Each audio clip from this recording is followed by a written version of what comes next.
quand la mer se mêle aux rivières et rend la côte inhabitable. Cette scène, filmée en Indonésie au printemps dernier, pourrait être une préfiguration de catastrophes à venir. En cause, la montée attendue et inéluctable des océans.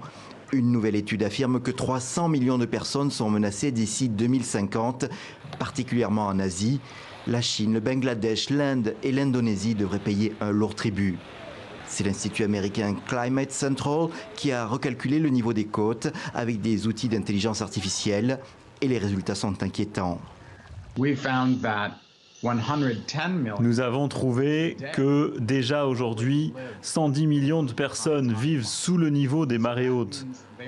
Cela veut dire qu'elles doivent être protégées par des défenses côtières, comme les digues. Cette menace devrait toucher tous les continents. En Europe, les Pays-Bas, la France et le Royaume-Uni sont notamment désignés. En Afrique, l'Égypte, le Mozambique et les riverains du golfe de Guinée. Même si l'augmentation des niveaux de la mer a déjà commencé, la lutte contre le changement climatique a son importance sur le long terme.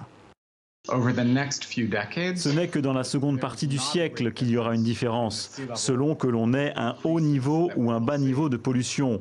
Pour les prochaines décennies, il n'y a pas une grande différence, pollution ou pas.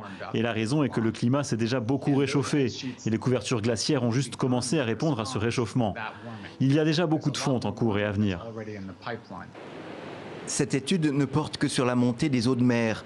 Une autre source d'inondation et de destruction est déjà en cours, celle des phénomènes météo extrêmes, pluie, cyclones, moussons, toujours plus fréquents et toujours plus violents.